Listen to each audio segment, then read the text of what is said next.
A chance to watch the US-Portugal game, but of course you have a lot of experience with the Portuguese team and Coach Quiroz as well. Did you watch the game? Your thoughts on it? Well, I watched the second half. We had a staff meeting in our preparations for Bosnia, and our dinner time was at 8, and immediately after that I must have eaten like 2 seconds in order to catch the second half. But it was an exciting game. You know, I'm so proud of the United States national team and how far it's come. You know, in years in the past, it was just the shirts of the other team would beat the U.S. team. You can no longer just show up to play against the U.S. national team. You have to play, and you have to play at your best. So they've come a long way, and I'm very proud of that development. Do you think people still underestimate the U.S.? Well, if they do, they're making a terrible mistake. The U.S. now has a real combination of a lot of things that make them effective. You know, they have that American spirit, that never die attitude, which the world has always respected.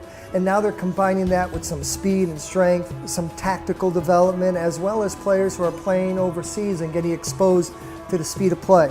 So I think when you combine all those things, there isn't a team now that doesn't respect the United States, and the team can compete with the teams at the top level. You mentioned overseas, and there's this feeling from Jurgen Klinsmann that go, everyone go, try to push it as far as you can in Europe, and I think a lot of people would agree with that, but there seems to also be a sentiment from some people that maybe the chances aren't so forthcoming for Americans sometimes. I think when players get an opportunity to step outside of their comfort zone and have international experiences at the highest levels can only improve their art and their skills. Anytime players can go abroad and experience football, experience soccer in real soccer cultures and environments where the game is lived every second, every minute, every day, every week of the year, I think that level of intensity is extremely important for a player's development.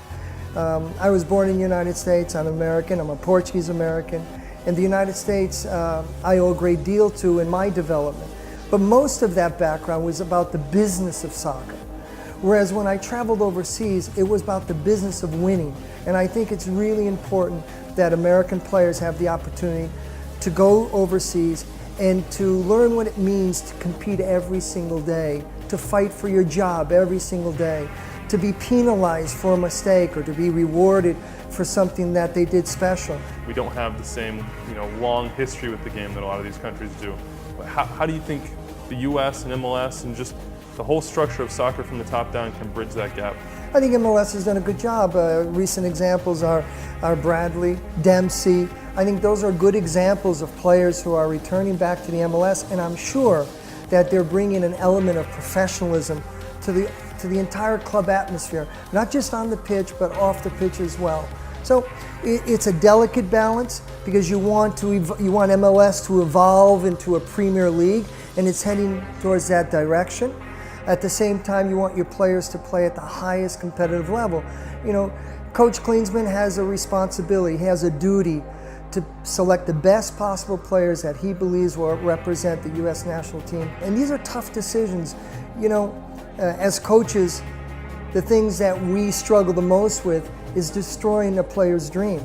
When you have to send a player home, I don't think the fans can imagine how difficult it is for a coach to make those decisions and to live with those decisions. But I think we do that based on a lot of different factors, and above all, it's about what's best for the team. Team above individual has been the philosophy here with the Iran national team. Last one for you here, Coach. You've had 3.5 years, you've built this project, you're now here in Sao Paulo playing in a World Cup. Do you think Iran is what you'll be doing a year from now? What do you think is going to happen? Our profession is so unpredictable. I always wanted to go overseas, and I always wanted to be in real football cultures where the country is passionate about the game, where I can learn, grow, and develop. But my ultimate destiny, I believe, is to come back to my home, to come back to the United States of America. And not that I'm better or special, but I think that I'm unique in being an American, having that international experience in an arena where Americans are not so welcome. And my goal is to come back home and to share that uniqueness that I can bring, and hopefully